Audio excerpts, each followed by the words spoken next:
baby! Welcome back, Fan-Fueled family. That's right, Bender Bending Rodriguez doesn't lie. We're back. And no, not back to the past Samurai Jack, but back to the Elder Scrolls Reading Club. Long ago in a distant land, I, Fan-Fueled Fiction, the shape-shifting master of... Wait, no, sorry, my mind was still on Samurai Jack. Long ago, as in a few months ago, I asked you in a poll what I should cover next, and you voted for the Last Scabbard of Akrash. So that's what we're going to look at today.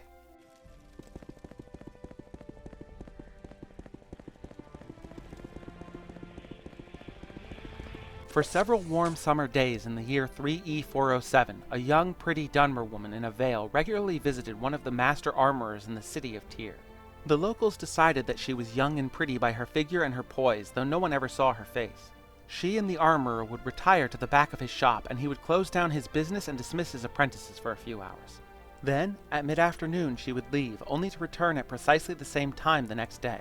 As gossip goes, it was fairly meager stuff, though what the old man was doing with such a well-dressed and attractively proportioned woman was the source of several crude jokes. After several weeks, the visit stopped, and life returned to normal in the slums of Tyr. It was not until a month or two after the visits had stopped that in one of the many taverns in the neighborhood, a young local tailor, having imbibed too much sauce, asked the armorer, "So, whatever happened to your lady friend? You break her heart?" The armorer, well aware of the rumors, simply replied, "She is a proper young lady of quality. There is nothing between her and the likes of me." "What was she doing at your shop every day for?" asked the tavern wench, who had been dying to get the subject open. "If you must know," said the armorer, "I was teaching her the craft." "You're putting us on," laughed the tailor. "No, the young lady had a particular fascination with my particular kind of artistry," the armorer said, with a hint of pride before getting lost in the reverie. "I taught her how to mend swords specifically, from all kinds of nicks and breaks, hairline fissures, cracked pommels, quillins, and grips. When she first started, she had no idea how to secure the grips to the tang of the blade. Well, of course she was green to start off with, why wouldn't she be? But she weren't afraid to get her hands dirty. I taught her how to patch the little inlaid silver and gold filigree you find on really fine blades, and how to polish it all to a mirror sheen so the sword looks like the gods just pulled it from their celestial anvil." The tavern wench and the tailor laughed out loud. No matter what he alleged, the armorer was speaking of the young lady's training as another man speaks of a long-lost love. More of the locals in the tavern would have listened to the armorer's pathetic tale, but more important gossip had taken precedence. There was another murdered slave trader found in the center of town, gutted from fore to aft. That made 6 of them total in barely a fortnight. Some called the killer the Liberator, but that sort of anti-slavery zeal was rare among the common folk. They preferred calling him the Lopper, as several of the earlier victims had been completely beheaded. Others had been simply perforated, sliced, or gutted, but the Lopper still kept his original sobriquet. While the enthusiastic hooligans made bets about the condition of the next slave trader's corpse, several dozen of the surviving members of that trade were meeting at the manor house of Sergio Dres Minigauer. Minigauer was a minor houseman of House Dres, but a major member of the slave trading fraternity. Perhaps his best years were behind him, but his associates still counted on him for wisdom. "We need to take what we know of this Lopper and search accordingly," said Minigauer, seated in front of his opulent hearth. "We know that he has an unreasonable hatred of slavery and slave traders. We know he is skilled with a blade.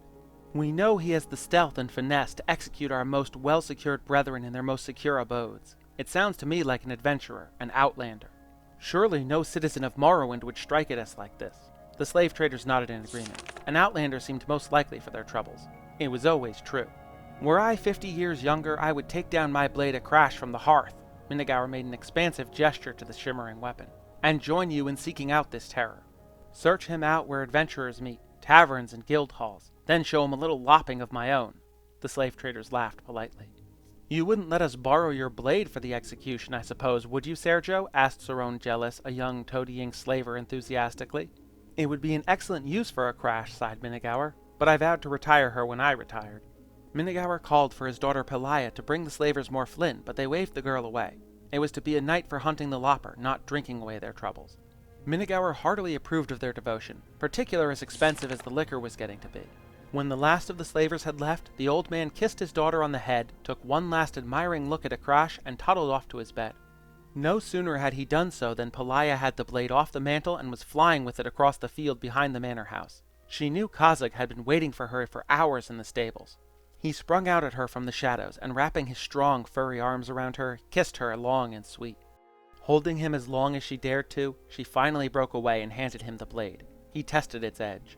"The finest Khajiit swordsmith couldn't hone an edge this keen," he said, looking at his beloved with pride, "and I know I nicked it up good last night." "That you did," said Pelaya. You must have cut through an iron cuirass." "The slavers are taking precautions now," he replied. "What did they say during their meeting?" "They think it's an outlander adventurer," she laughed. "It didn't occur to any of them that a Khajiit slave would possess the skill to commit all these loppings." "And your father doesn't suspect that it's his dear Akrash that is striking into the heart of oppression? Why would he, when every day he finds it fresh as the day before? Now I must go before anyone notices I'm gone. My nurse sometimes comes in to ask me some detail about the wedding, as if I had any choice in the matter at all." "I promise you," said Khajiit very seriously, "you will not be forced into any marriage to cement your family's slave-dealing dynasty. The last scabbard Akrash will be sheathed into will be your father's heart. And when you are an orphan, you can free the slaves, move to a more enlightened province, and marry who you like." "I wonder who that will be," Pelaya teased and raced out of the stables. Just before dawn, Pelaya awoke and crept out to the garden, where she found Akrash hidden in the bittergreen vines. The edge was still relatively keen, but there were scratches vertically across the blade's surface. Another beheading, she thought, as she took the pumice stone and patiently rubbed out the marks, finally polishing it with a solution of salt and vinegar. It was up on the mantel in pristine condition when her father came into the sitting room for his breakfast. When the news came that Camillus Torum, Pelaya's husband-to-be, had been found outside of a canton, his head on a spike some feet away, she did not have to pretend to grieve. Her father knew she did not want to marry him. "It is a shame," he said. "The lad was a good slaver. But there are plenty of other young men who would appreciate an alliance with our family. What about young Soren Jealous?" 2 nights later, Soren Jealous was visited by the Lopper. The struggle did not take long, but Soren had armed himself with one small defense, a needle dipped in the ichor of poison plant hidden up his sleeve. After the mortal blow, he collapsed forward and struck Khajiit in the calf with the pin. By the time he made it back to the Minnegower Manor house, he was dying. Vision blurring, he climbed up to the eaves of the house to Pelaya's window and rapped. Pelaya did not answer immediately, as she was in a deep, wonderful sleep, dreaming about her future with her Khajiit lover. He rapped louder, which woke up not only Pelaya, but also her father in the next room. "Khajiit!" she cried, opening up the window.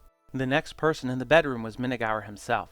As he saw it, this slave, his property, was about to lop off the head of his daughter, his property, with his sword, his property. Suddenly, with the energy of a young man, Minnegower rushed at the dying Khajiit, knocking the sword out of his hand. Before Pelaya could stop him, her father had thrust the blade into her lover's heart. The excitement over, the old man dropped the sword and turned to the door to call the guard. As an afterthought, it occurred to him to make certain that his daughter hadn't been injured and might require a healer. Minnegower turned to her. For a moment, he felt simply disoriented, feeling the force of the blow but not the blade itself. Then he saw the blood and then felt the pain. Before he fully realized that his daughter had stabbed him with Akrash, he was dead. The blade, at last, found its scabbard. A week later, after the official investigations, the slave was buried in an unmarked grave in the manor field, and Sergio Dress Minnegower found his resting place in a modest corner of the family's opulent mausoleum. A larger crowd of curious onlookers came to view the funeral of the noble slaver whose secret life was as the savage lopper of his competitors. The audience was respectfully quiet, though there was not a person there not imagining the final moments of the man's life. Attacking his own daughter in his madness, luckily defended by the loyal, hapless slave, before turning the blade on himself. Among the viewers was an old armorer who saw for one last time the veiled young lady before she disappeared forever from Tyr. As always, let's talk key terms before we get into the story discussion. 3E407 means the 407th year in the Third Era. The Third Era began when Emperor Tiber Septim unified all the provinces in Tamriel under the Empire. It ended around 3E433, after the Oblivion Crisis was resolved, as there was no Septim Emperor on the throne. Dunmer are the natives of Morrowind, ashen-skinned elves with vivid red eyes. They are distrustful of others and sometimes outright xenophobic, but are hard workers with a rich culture. They tend to have strong, agile physiques and sharp minds, making them excellent spellcasters and warriors. They greatly value loyalty and family, hence people often depicting them as clannish. Tyr is one of the major cities in mainland Morrowind, not Vardenfell, where the events of the Elder Scrolls III Morrowind take place, which is an island and part of Morrowind Province. It is also called Dress. An armorer is another word for a blacksmith, specifically one that has a focus on forging and maintaining weapons and armor. A tavern wench is a woman that serves drinks in a tavern, a sort of cross between an inn and a bar. The term comes from Middle English, where wench was a common term for a girl, a child, or a servant. Over time, it was corrupted into a term referring exclusively to serving girls. It has also developed a connotation in pop culture of a lack of class or mild promiscuity. This is likely a corruption of the fact that tavern serving girls often wore simple garments that bore some cleavage, both for easy cleaning and to entice male customers to spend more in an effort to impress the tavern wench and earn her affection. As the saying goes, sex sells. The pommel of a sword is the piece at the very end of the grip. Quillins are those crossguard pieces that protect the wielder's hands from strikes. The tang of a sword is the part of the blade that extends from the sharp blade into the handle, providing a lot more stability. By gods, the armorer likely means the divines, not the Daedra. Akatosh, Arkay, Dibella, Julianos, Kinnereth, Mara, Stendar, Talos, and Zenithar. This was before the events of Skyrim, so Talos is still openly worshipped. Slavery and slave trading was still legal in Morrowind in the Third Era, and so-called beast races like Khajiit and Argonians were commonly enslaved and sold like property.